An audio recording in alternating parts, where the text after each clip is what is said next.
There you go. Right. Welcome back, everybody, for lesson 2. So what we're going to do today is we're carrying on with the same theme. Last week we did a lot of sight drawing. So we looked at the old wooden dummies, and then we looked at a chap called that we called Fabio and drew him as well. So we learned how to use their head as a measurement for drawing.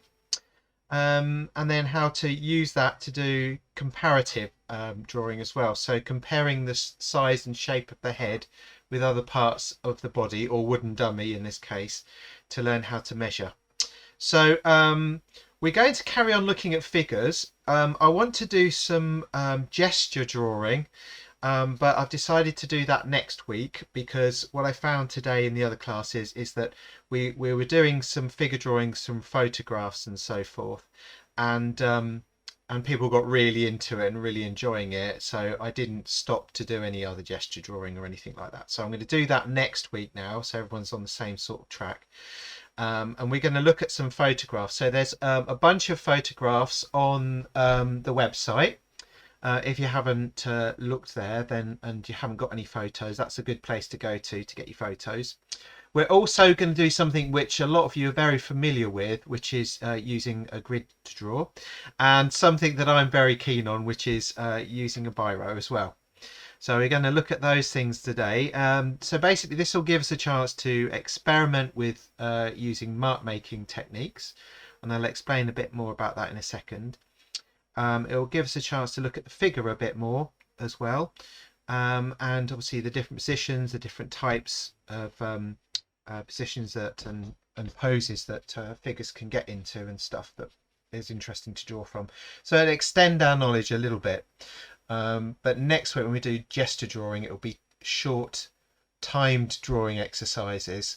And much more kind of loose and expressive. So we're going really tight today in a sense, and then after that we're going to go really loose next week. So that will be a lot of fun. Okay, so I'll show you the studio wall.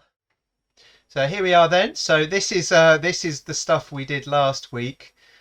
We looked at the wooden dummy, which have all gone back to school now.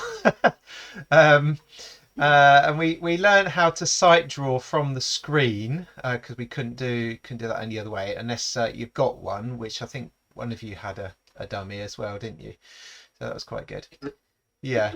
And then on the sheet, you'll probably remember this. You can see on there's a guy that I did from a Rodin sculpture, which was which I drew out first in pencil and then worked into with biro pen. So with a biro pen, it's a case of layering those cross hatching lines on top of each other until you get quite a dense layered effect, and then some areas obviously get left as highlights in there as well.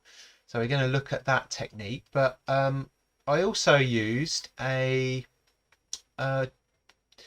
handwriting pen as well, because the marks with a handwriting pen as opposed to a biro pen are quite different, and we'll look at that in a second. So I've been drawing these two fellas today, one who's quite harmless, oh dear, and one Hercules over here. So we've got this Greek one, and this one looks like a slightly more modern sculpture compared to this one over here.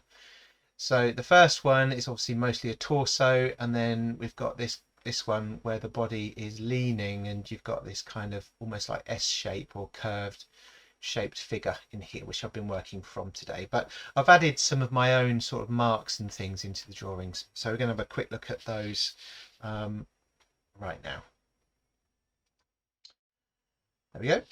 So that's obviously, we just talked about that. So we're going to use the grid. Now we've done this before. A lot of you will have done this before, so be very familiar with it. We've got this grid here, which previously we were often just using a square grid, but it's been found very advantageous to then put lines through each corner of the grid of squares to break down the image even further. So the idea of using a grid in a picture is that it helps you to focus on specific areas of the image and therefore get more accuracy. So I'll talk through that in a second. The first thing you'll need to do though is obviously draw this grid onto your paper and onto your photograph as well at the same time. All right, so I'll just explain how that works with this. Each square, oh, just turn that over. So each square on the grid in this case is 3.5 centimeters. When I checked it earlier, that's what it was, I think. Just double check it again. So let's have a quick look. Get a bit closer. So each square is just under 4 actually. But as long as the main thing is about this, as long as you've got the same amount of squares going that way and that way, so vertically and horizontally, it shouldn't matter too much. But has everybody managed to get one of these printed off? Yeah, I printed that off, but I haven't squared the drawing. Right. Okay. No. So if you haven't printed it off, you'll need to measure. Let's say well, this is 3.8 each square, but if you measure 4 centimeters for each square, that will be just as good. But if you've got one of these, this is why I provide this template. It's because it makes it super quick. You don't have to do any measuring. You just literally mark along the edge of each of those squares like this. I'm doing this in a pen, but I suggest doing it in a pencil because you might want to rub these out at the end. So you go all the way around the outside like that, pull it away, and you've got the marks that I've just made showing on there. So next thing to do is go around the edges of the whole picture. I'm going to do it. I think it's probably a good idea for me to do it on pen whilst we're on the screens because you can see it a bit better. I've already got a grid over here anyway, so you go all the way up that way and then you go across the other way. So horizontal and vertical lines, obviously, for a grid. And as you can see, it doesn't take half as long. And one thing that I picked up on today is somebody said, oh, I haven't seen somebody do that before, which is put your pencil on the point you want to draw, knock your ruler up against it, and then line it up to the other point on the other side and draw across. Just makes it a bit more precise and a bit easier to do. Like that.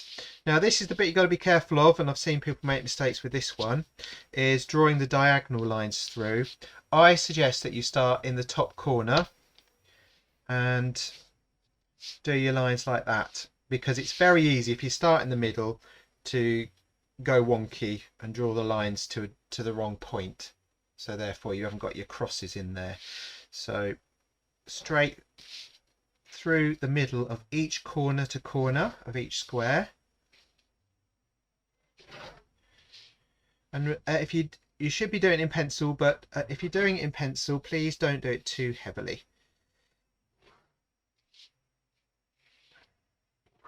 There we go. You go one way, and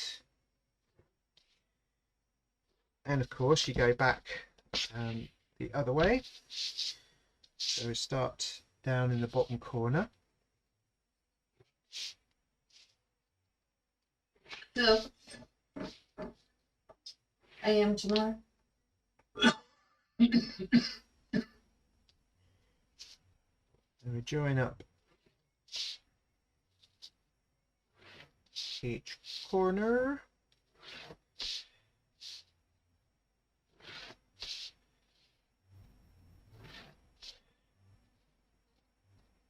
Like so. So you've got your grid. Now you'll need the same grid on here on your photograph as well. So here's my photograph, and you can see I've done the same grid on here. Okay, so that's the first thing you'll need to do. Now, if you haven't got the template or you've not had a chance to print it off,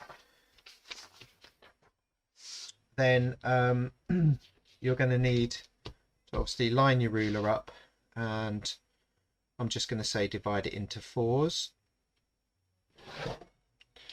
So 4, 8, 12, 16, 20, 24, 28. 1, 2, 3, 4,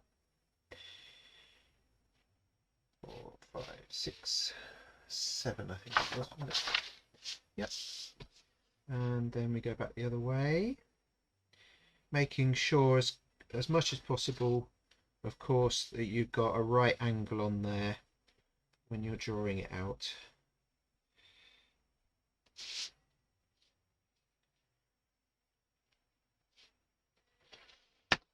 Straight up the other way. If you want, if it's easy, you know, if it helps you, you could draw a border to put it in by measuring off the edges of the page, but it's not entirely necessary. As long as you've got a grid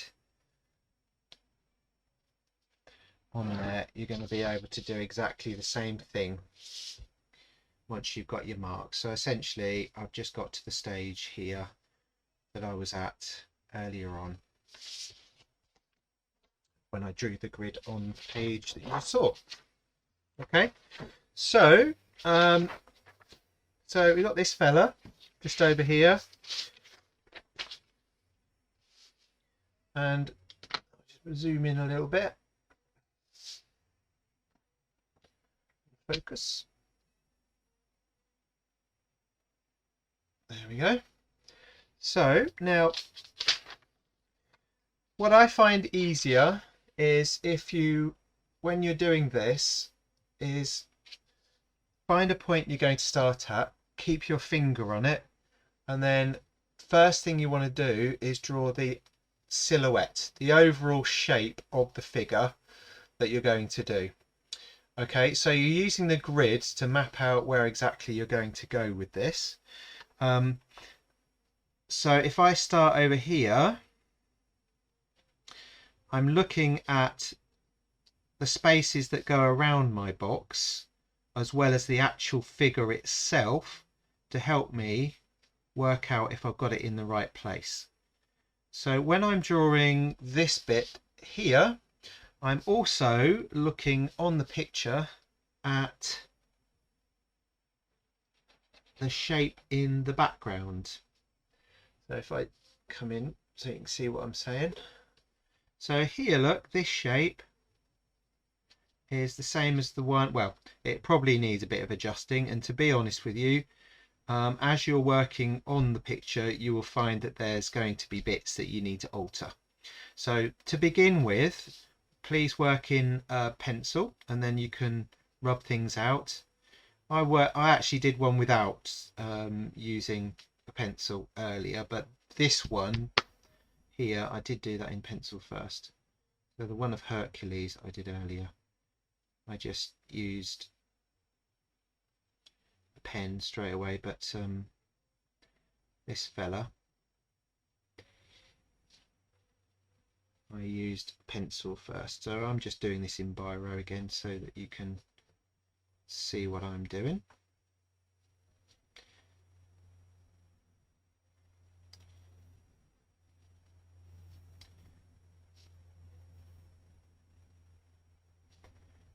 And then I'm going to come down the side of his shoulder here. Again, look, I'm checking to see if this shape in the background, the negative shape, is the same or at least similar at this point to the other one on the page or in my drawing.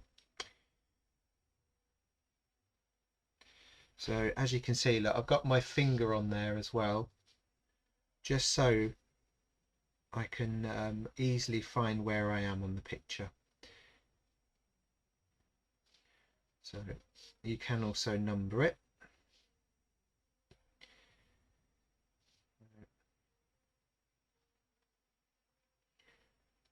3,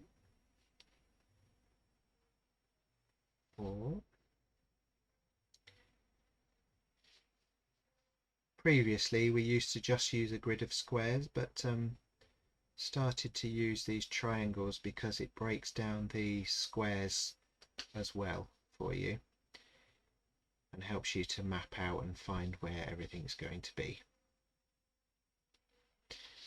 Okay.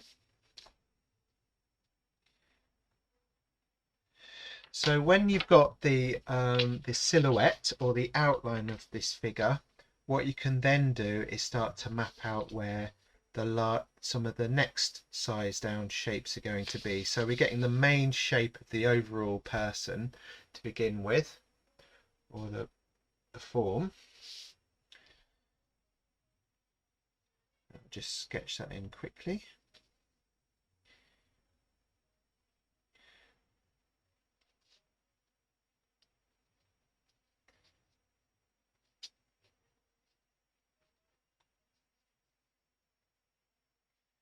And I can find the ears just right in the center there. And his hair comes down the back. He's got this bit around there like that.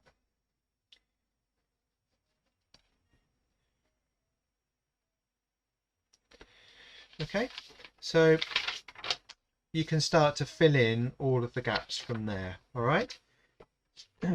Now, I wanted just to talk about the pens that I've been using. So if I bring over the one that I did before. So I've used two types of pens on here, and you can mix these two types of pens up a little bit if you want to as well. I don't know if is that light enough. Let's just see if I can lighten it up a bit. Seems a bit dark.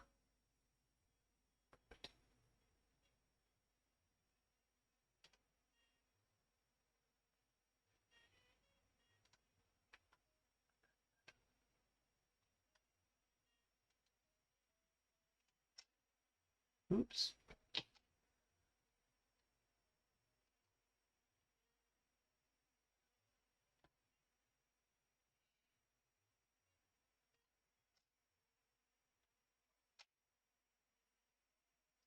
Right, that's about it.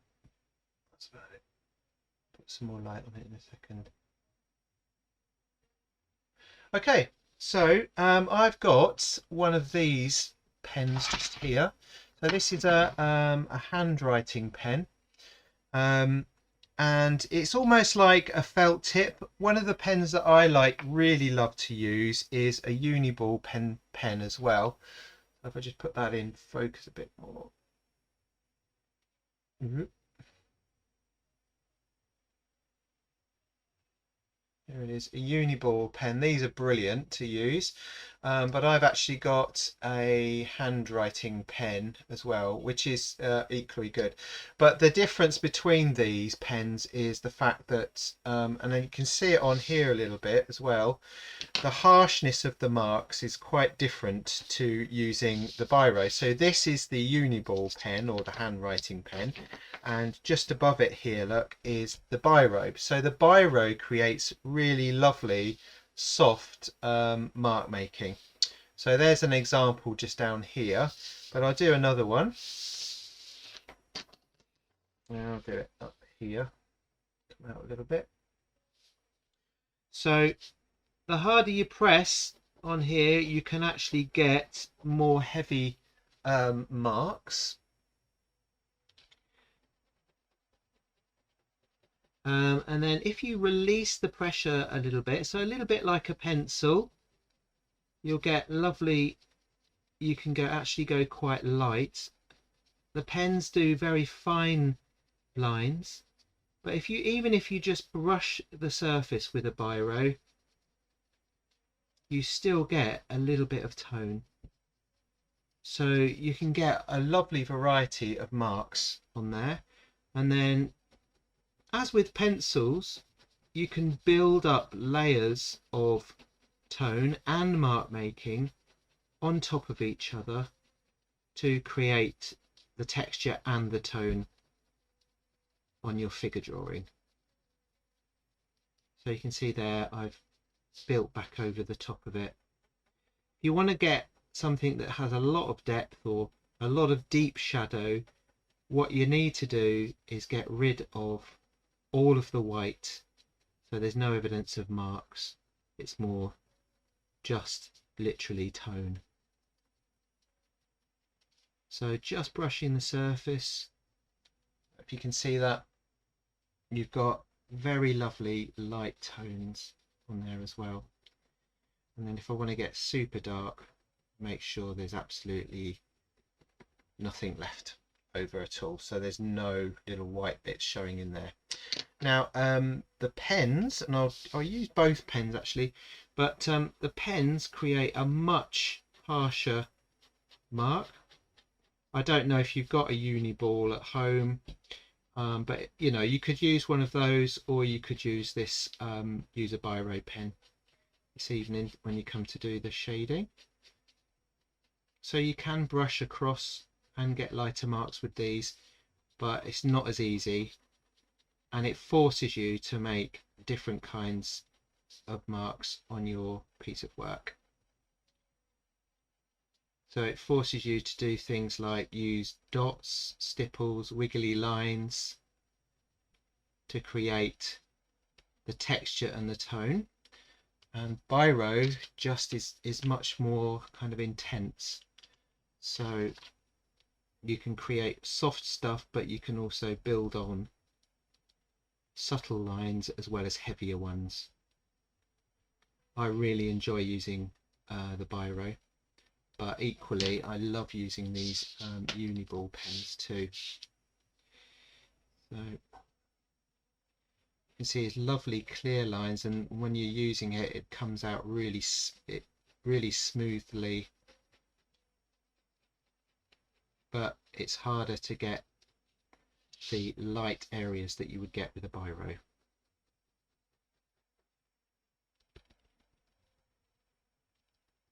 So I'll show you Hercules now. If I can find him, he seems to have run off. There he is. So Hercules over here that I was doing earlier, which is this figure just here. The background I've used, for the background I've used one of these pens, the handwriting pen. So you can see the difference between the marks here. You've got these really heavy, bold, very graphic lines, and then on Hercules himself I've used much softer shadows and lines. The nice thing I find about Biros as well is if you notice on the photograph, so if I bring up Hercules a bit closer, you can see on the as we're looking at it, on the left side of the torso there's more shadow just underneath and next to his arm, around that area. That arm on the left hand side is in much more shadow. So if I want to do that, if I want to add more shadow, then let's just grab Hercules again. He seems to have, there he is. So if you want to add more shadow with a Biro, as I was saying earlier, with these soft marks, you can use the soft marks just to sort of add a gentle touch of shadow back over the top without being as harsh as you would be with the graphic sort of handwriting pens or the Uniball pens.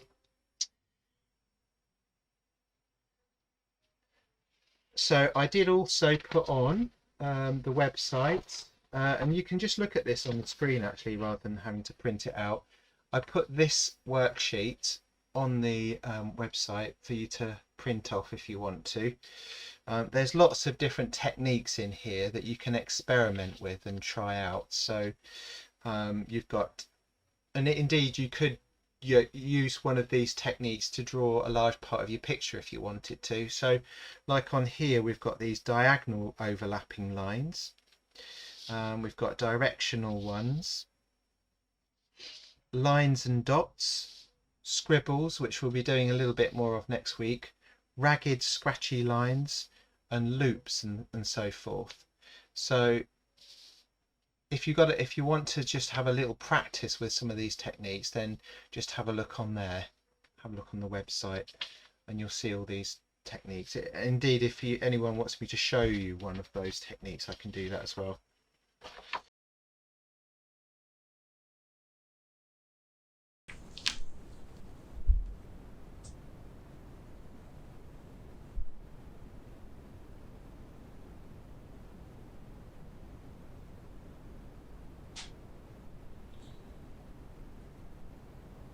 So here I was just talking about how you can fold the paper as well. If you've got a photograph at the same size, you can fold it and put it straight over the top of your picture and compare it. You can also flip it backwards and forwards, which I think I do a little bit later on. So here I'm using the fine sort of marks that are possible with a Biro pen. This is talking about shading directionally around the shape of the figure that you're drawing as well.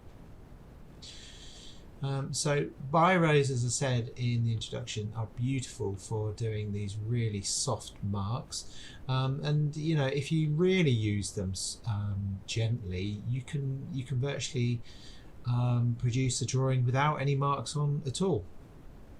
A very soft sort of effect on there. If you look on the internet, you'll see some fantastic pictures that have been done by Biro. I kind of like the scratchy mark making that you can see here, and I find Biro is quite an immediate medium, quite quick, so I enjoy working in that way, and I like the marks that come out of it as well.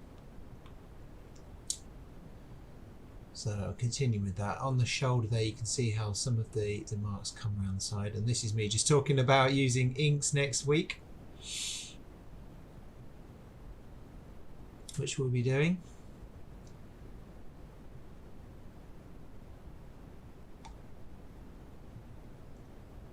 And you can see the difference between the marks on the shoulder there. So I used one of the handwriting pens that I mentioned earlier, or a Uniball pen, which I also love to use, but I've combined the marks there with the Biro now and worked back over them. So as I was mentioning earlier, it's really nice using a grid to do the drawing, because you can get this accuracy with your drawing, with a bit of practice of course, but then once you've done that, you can have a little bit of fun with the mark making, which is what I've been doing on this. So as I've got things in the right place, I've also been working back into the details and stuff.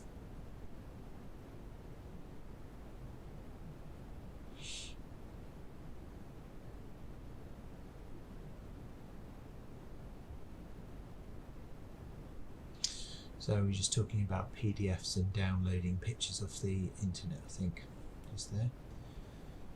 We're back into the drawing now.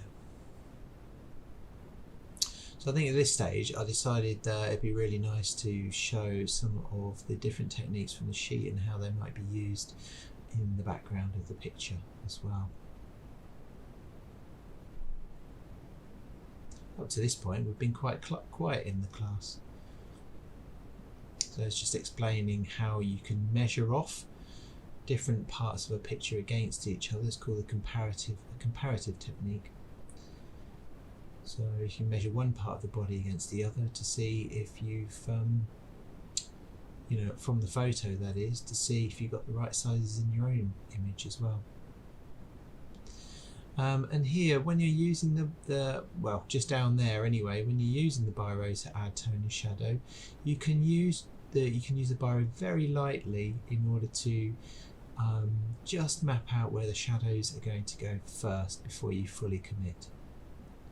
And then you build up consecutive layers of pen marks and Biro marks in order to create the density and the excitement and the movement of those marks as well, or the shape and form of the body. Here, I kind of just talking here about how the different marks from the sheet can be used to create the background, background on this photograph, as you can see in the top corner then, was a white background, so or a pale background at least. So I decided to have a bit of fun with the mark making around the edge of the picture, but leaving the area just around the figure as is, in other words white.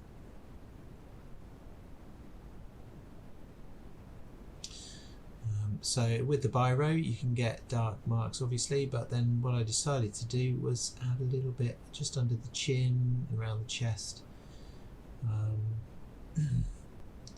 because the black of the handwriting pen is quite dark and stuff, so if you put it over the top of the Biro it's quite nice to work to get those extra bits of depth in there as well.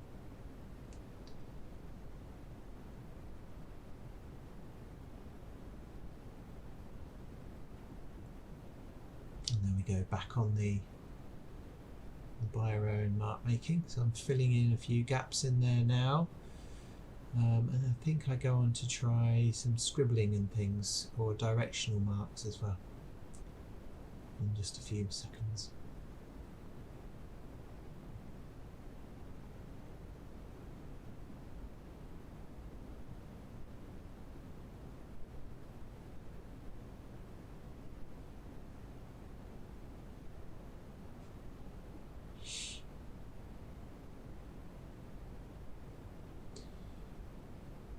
So I'm just talking about how I've used mark making in different ways on Hercules back there, and on this figure just here as well.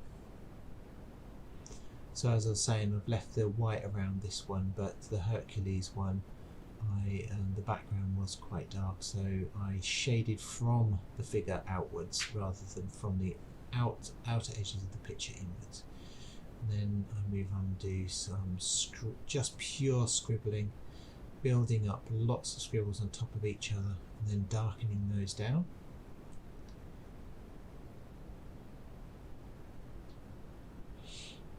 I'm a bit more chatty later on in the lesson, which was lovely.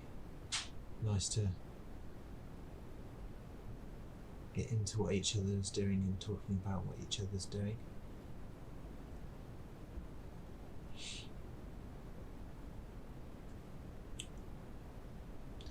You can see I've built up quite a lot of scribbles around that little area, just showing how you can flick your picture backwards and forwards over the top of it if it's the same size.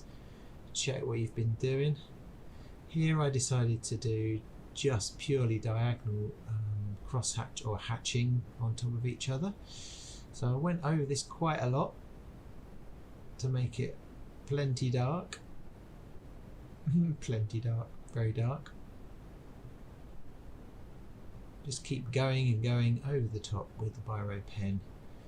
Now you see you've got a kind of a directional effect in there as well. Now I'm using the Uniball pen to put some nice heavy dark textural marks in, and then I think after that, there you go, I've switched back to the Biro.